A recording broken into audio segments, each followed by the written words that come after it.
देखिए, ये किसी से ये ढकी छुपी बात नहीं है कि ये हुकूमत जो इस वक्त बैठी हुई है, इसने एक असूली फ़ैसला किया था उस वक्त की अपोजिशन ने पिछले साल अप्रैल में कि जी हमने रियासत को बचाना या सियासत को बचाना। ये कोई मुश्किल नहीं था इसको असेस करना कि जी होना क्या है। जो तबाही हो चुकी थी, मैं उसको कहा करता था आर्टिकल लिखे कि मैन मेड डिज़ास्टर। तो इमरान न्याजी साहब की तो हुकूमत ने बेड़ा गर्क कर दिया था।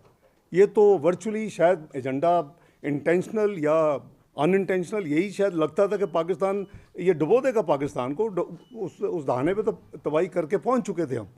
तो एक फ़ैसला किया, मैं तो उस वक्त यहाँ नहीं था, और मैं समझता हूँ कि वो फ़ैसला काबिल सताइश है कि जी अपनी सियासत के ऊपर रियासत को तरजीह दी। रियासत है, मुल्क है, तो सियासत भी होती रहेगी। खुदा न खास्ता जो नुकसानात होंगे वो पूरे भी हो जाएंगे। अल्लाह ने अगर मौका दिया, क्योंकि कोई किसी की परमानेंट कोई मिरास नहीं है कि किसने हुकूमत में होना है या किसने अपोजिशन में होना है, लेकिन अल्लाह के भरोसे पे जो फ़ैसला किया मैं समझता हूँ बिल्कुल सही फ़ैसला था। और पाकिस्तान जिस दहाने पे पहुंचा था, वरना तो बहुत आसान था, और बहुत लोगों ने कहा कि जी ये आप अपोजिशन ने बड़ी बेवकूफ़ी की है। 2-4 महीने और होते तो इसने खुद ही अपने जब तबाही में गिर जाना था, लेकिन उसके साथ पाकिस्तान ने भी गिर जाना था। और अभी हैरानगी होती है कि जब खान साहब ऑफ एंड ऑन इस तरह की बातें करते हैं तो मुझे समझ नहीं आती कि क्या सिर्फ उनकी टांग में प्रॉब्लम है या ब्रेन में प्रॉब्लम भी है। तो आप ऐसी बातें करते हैं और अपना माजी तो देखें, अपना रिकॉर्ड देखें। आपके सामने है कि इन्होंने डिफ़ॉल्ट की रट लगाई हुई है। इनके मिनिस्टर्स ने, उन्होंने बाकायदा फ़ोन किया अपने प्रोविंशियल मिनिस्टर्स को, दोनों सूबाई असम्बलियों के ख़त्म होने से पहले फाइनेंस मिनिस्टर को, कि जी आप ये काम ना करें, मतलब IMF को आप मसले को हल ना होने दें। ये भी ढकी छुपी बात नहीं, आपके मीडिया ने सारा पब्लिक किया। तो ये सारी चीज़ें जो है ना जी, इसको ये बड़ी मैं समझता हूँ कि सेल्फिश है उनका जो एटीट्यूड है कि आप अपने मुल्क का ख्याल करें। आप अपने बजाय ये कि अपोजिशन दुनिया में जहाँ नेशनल इश्यूज आती हैं वहाँ बिल्कुल मिल के चलती है, और उसका यानी प्रोटेक्ट करने के लिए हर मुमकिन कोशिश होती है। लेकिन हमारा एक अजीब ही रवैया है कि ये उन्होंने तो यहाँ तक कह दिया कि जी अगर मुझे निकालना था या मैंने नहीं रहना तो फिर पाकिस्तान पे एटम बम गिरा देती हो। मैं तो नहीं कहा, ये उन्होंने कहा। मैंने तो नहीं फ़ोन किए या करवाए, उनके अपने फाइनेंस मिनिस्टर ने पोटेंशियल फाइनेंस मिनिस्टर को फ़ोन किए। मैं मतलब हमारे पास वो सारे का सारा जो है वो एक रिकॉर्ड मौजूद है, जो कुछ इन्होंने जिस तरह का किया। लेकिन अब ये कहना कि हर वक्त जी डिफ़ॉल्ट हो चुका है, डिफ़ॉल्ट होगा, अल्लाह के फल से ना डिफ़ॉल्ट हुआ है ना डिफ़ॉल्ट होगा।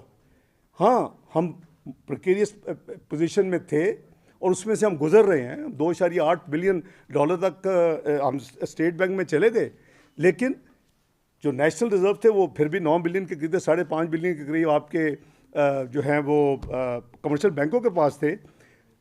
उसको बजाय ये कि हम मिल बैठ कर सोचे कि हमने पाकिस्तान को कैसे स्टीयर थ्रू करना है, वो उनकी सिर्फ ये है कि जी मैंने कैसे क्रिटिसाइज़ करना है और मैंने कैसी अपॉर्चुनिटी और घटिया सियासत करके मैंने पाकिस्तान को नुकसान पहुंचाना है।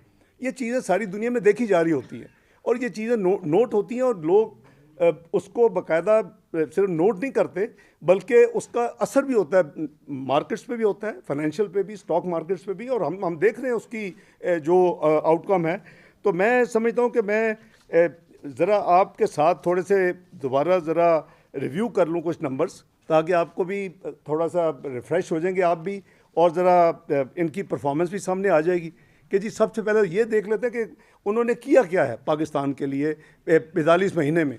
और फिर मैंने तो नहीं कहा, जो उनके लाने वाले थे उन्होंने कहा कि ये अगर ये रह जाते तो ये पाकिस्तान ख़तरे से खाली नहीं था। मैं अल्फाज भी वो नहीं इस्तेमाल कर रहा, ये उन्होंने तो यहाँ तक कह दिया कि पाकिस्तान तौबा नौज़ ख़त्म, ये टूट जाता। ये मैं तो नहीं कह रहा, ये वो कह रहे हैं जिन्होंने उनकी हैंड होल्डिंग की, उनको लाए, इलेक्शन को इधर उधर किया, फिर उनको प्रोटेक्ट किया। आपको पाबंदी लगाई, 100 दिन नहीं बोलना, 6 महीने नहीं बोलने, साल नहीं बोलना। मेरा मतलब है कि ये सारी हकायक आपके सामने हैं, और आज वो भी कह रहे हैं कि जी ये अगर रह जाते तो ये होता। तो मैं समझता हूँ कि कुछ चीज़ें जो है उनको चाहिए कि देखना कि जी इंटरनेशनल हालात क्या हैं, तो क्या पाकिस्तान में सिर्फ महंगाई हो रही है, कहीं और भी हो रही है। और रहे हैं, हम फर्टिलाइज़र भी इंपोर्ट कर रहे हैं, हम दालें भी इम्पोर्ट, हम कई चीज़ें इम्पोर्ट, हमने फ्यू बिलियंस ऑफ डॉलर्स हमने इसके ऊपर खर्च कर दिए हैं पिछले चंद महीनों में, यानी फ्लड के बाद। तो वो भी एक जाहिर है कि उस मुल्क को ज़रूरत है, और फ्लड्स के जो लॉसेस हैं वो ये तो नहीं हो सकता कि जी अब चीज़ें ना मंगवाई जाए। तो जो मिसमैनेजमेंट और जो बैड गवर्नेंस थी, वो मैं समझता हूँ कि वो वजह बनी है पाकिस्तान की इस पॉइंट के ऊपर आने पे। वो मैं ज़रा बाद में आपको थोड़ा सा मज़ीद आपसे अपने माइंड शेयर करूँगा, लेकिन पहले मैं उनके चंद जो उनके हैं ना जी की फिगर्स, वो मेरे ख्याल हम ज़रा रिफ़्रेश कर लेते हैं कि जी किधर थे और किधर पाकिस्तान को ला के खड़ा कर दिया। आपको याद होगा कि जो फिस्कल डेफिसिट था वो इन्होंने 7.9% पे छोड़ा, और जो करंट अकाउंट डेफिसिट था वो 4.6% ऑफ GDP पे छोड़ा, जो कि करीबन $17.5 बिलियन था। जो ट्रेड डेफिसिट था वो करीबन 39.7 बिलियन डॉलर पे इन्होंने छोड़ा। ये एक हकायक है जो कोई डिनाई नहीं कर सकता, ना खान साहब डिनाई कर सकते, ना हम में से कोई डिनाई कर सकता है। हाँ, ये बात ज़रूरी है कि यानी जो परफॉर्मेंस थी और जो इंडिकेटर्स थे, वो अगर आप 2013 के इंडिकेटर देखेंगे और 2018 से कंपेयर करेंगे तो पाकिस्तान किसी और जगह पे खड़ा था, और आज हम किसी और जगह पे खड़े हैं। ये हमने ये जो एक साइकिल गुजारे हैं 2013-18 का, 20 से 18-22 का, और अब जो उसमें से गुजर रहे हैं ये उसी की जो है बाकियात में से गुजर रहे हैं। उसी के तबाही के जो कंटिन्यूटी थी उसको रोक के या उसको कम करके उसमें से गुजर रहे हैं। तो इसी तरह जो आपकी GDP ग्रोथ है, जो किसी भी मुल्क के लिए सबसे ज़्यादा ज़रूरी है, और उसी से आपकी खुशहाली होती है, उसी से आपकी तरक्याती काम चलते हैं, उसी से आपके लोगों को रोज़गार मिलता है, उसी आपकी फ़ी का सामने होती है। इन्होंने क्या किया, वो बहुत कहीं मैंने तो बहुत हाई GDP ग्रोथ छोड़ी थी। ओ भाईजान, हमारी एवरेज जो थी 5 साल की 4.7% थी। नंबर आपके पास है, इकनॉमिक सर्वे आपके पास है, यू हैव एन एक्सेस। और आपकी जो एवरेज है, हालांकि लो बेस के ऊपर आपने जब 51 बिलियन तबाही की GDP की एक साल में डॉलर की, तो उसके नतीजे में आपका फिर बेस लाइन हुई, तो वो उसको भी छोड़े, सिंपल एवरेज निकाल लें, इनकी 3.5 है भाई। 4.7% GDP ग्रोथ एवरेज एक गवर्नमेंट की अच्छी है, या 3.5 आप कहते हैं ये गवर्नमेंट तबाही कर रही है। इसी तरह आप इनकी जो यानी देखेंगे कि इनके टेन्योर में 26 बिलियन की GDP में ग्रोथ हुई है, $26 बिलियन की बात कर रहा हूँ। और 5 साल में PMLN के जो 2008-13 थे उसमें $112 बिलियन की ग्रोथ थी। ये आपके सामने है। अगर कोई इसको डिनाई कर सकता है तो मुझे साबित कर दे कि जी नहीं, आपकी 112 नहीं है और उनकी 26 नहीं है। इसी तरह पर कैपिटा इनकम है, देखें ना, फी का सामने लोगों ने तो उसी को देखना है।